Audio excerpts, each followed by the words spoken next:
dito sa Pilipinas, maging sa ibang bansa kayo. Pag fake news kasi, cybercrime.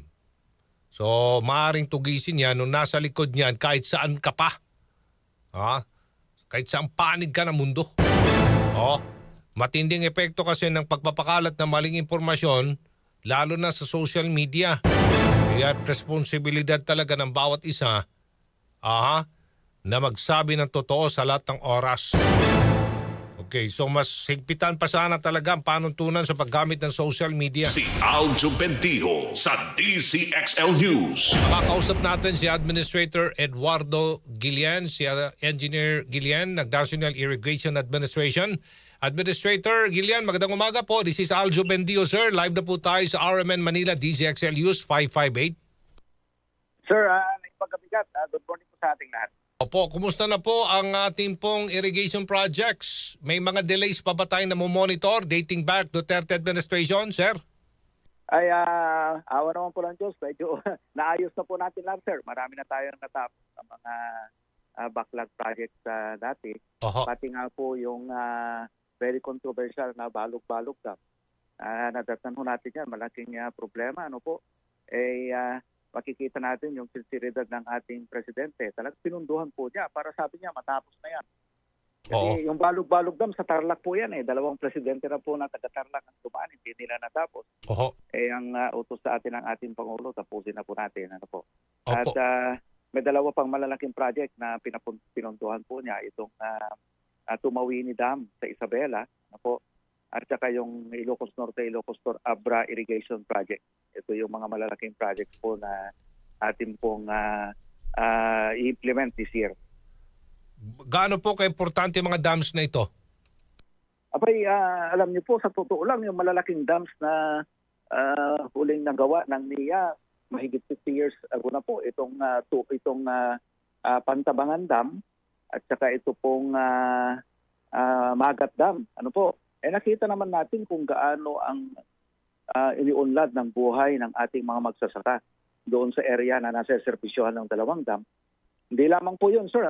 Pati sa flood control, kitang-kita naman natin sa flood control. Talagang malaki ang tulong plus yung food security natin. At alam niyo po, doon sa mga area na nasa servisyohan ng dalawang dam na yan, mababa po ang poverty incident. Kaya dyan mo po makikita ang importansya ng ating mga irrigation facilities. How about yung pag-repair pa ng ilang mga irrigation structures, hindi lang po dyan sa lugar na yan, kundi maging sa iba't ibang panig ng bansa, katulad ng Bicol? Tama po kayo. Yung sa may Bicol, ang damage natin itong nakalaang dalawang bagyo na malakas ay umabot po ng 1 billion sa ating mga irrigation facilities. Pero dahil timely po yung pagbili ng NIA ng heavy equipment, ay around 60% na po yung ating natapos dyan. So by administration po tayo dahil alam naman natin wala po tayong wala po kasing pondo ang NIA para po sa calamity fund. Kaya by admin po ginagawa natin at nagpapatulong din po tayo sa OCD. Paano po natin matutugunan ang problema po natin sa food security? Yan po ang target talaga at nais ng Pangulong Bongbong Marcos, tugunan yan sa kanyang termino. Ano po ang talagang plano at gagawin pa ng NIA para po sa food security program ng Marcos Jr. Administration? Administrator. Well, sir, ang number one kasi na requirement ng food security is irrigation facilities. Kaya naman po makikita natin, may sabihin tayo, put your money where your mouth is.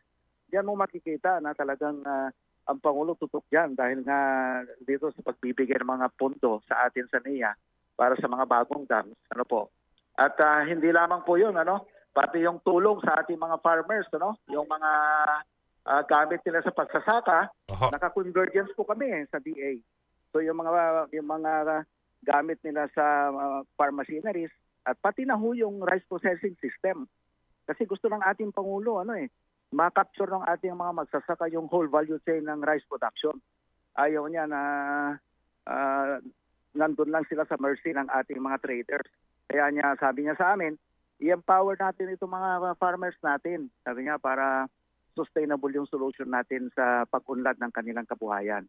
Kaya yun po yung ginagawa namin. Convergence po kami ng DA, PhilMec, PhilRice, NFA, Pati po ngayon yung mga LMP natin, yung ating mga LGUs, ay natulong na rin po sa atin.